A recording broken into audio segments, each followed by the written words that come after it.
Hey, welcome back to Fire and Froth, the YouTube channel that focuses on exploring culinary delights and craft beer. Come join the adventure. Hey, today we're going to talk about how to make ribs on a gas grill and make them turn out right.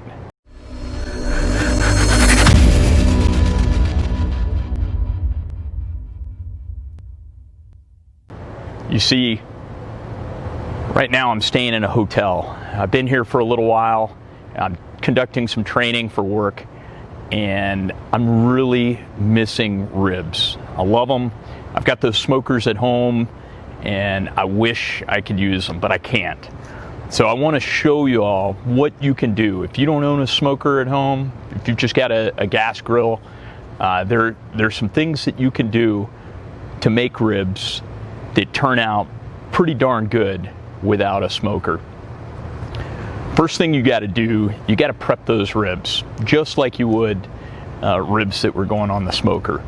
I bought a pack of spares from Walmart, and they weren't the most beautiful ribs, and they weren't trimmed real well, and I didn't do much to them to prep them other than I pulled the membrane off, which is important. You've always, anytime you're making ribs, you got to take that membrane off because it'll keep the smoke from permeating into the meat. It's also it makes it so the ribs, I don't know, it seems like in my experience, if you keep the membrane on, it can make them a little bit tougher when you're eating them. So you don't want that. Peel them off, stick a knife or even a spoon sometimes underneath the up against the one of the bones, and then you can peel that membrane up and then grab a paper towel or a napkin or whatever you got, and you can peel the darn thing right off and then throw it away.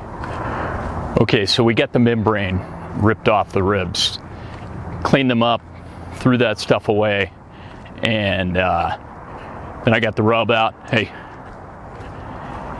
Got the rub out, seasoned the ribs. I was planning on doing Memphis ribs this time because I'm doing this challenge where I got to stick to a diet. There are a bunch of other things that I've got to do as part of the challenge, but part of it is stick to a diet, and I chose a keto or a ketogenic diet. And man, I'll tell you what, I've been longing for ribs. So anyway, Memphis ribs it is. Once I'm off of it, then I'll switch back and I'll make ribs the way I really like making them. So I seasoned them up, seasoned the top side, the bottom side, and then I kind of rolled them up and seasoned that. That way, I like getting the whole thing covered. I don't like the edges being uncovered, and creates a superior product every time, 99% of the time, or however that went. So next thing you got to do is you've got to prep that grill. And being that this was a hotel grill that we used, I didn't know when the last time it was that it was clean. So I put tinfoil down on one side, and I heated up one of the burners on the far side, opposite side of the tinfoil. And so I heated that other side, got it going, got it up to temperature, and I really couldn't judge the temperature real well for the grill because you can't trust that thermometer that's on the top. And I used like a barbecue thermometer,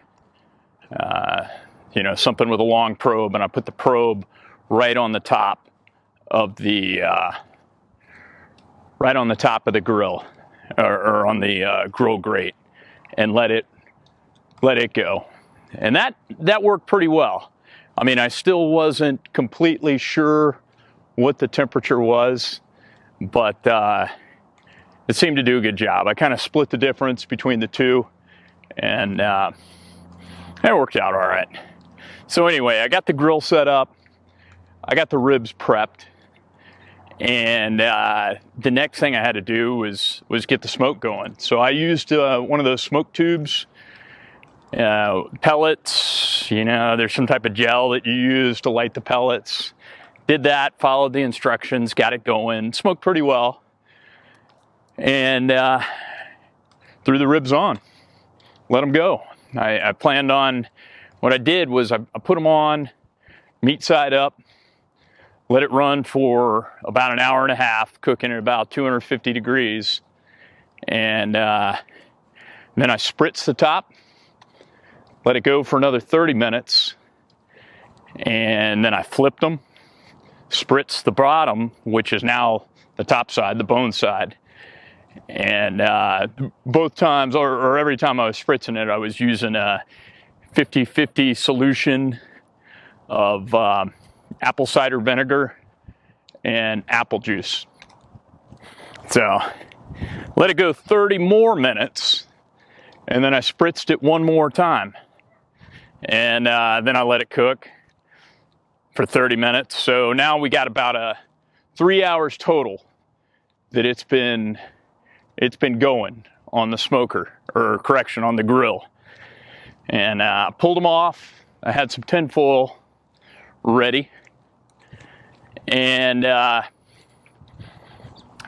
wrapped them up in foil. I double wrapped them, and I threw them back on the grill and let them go. I was thinking it would probably only take an hour for the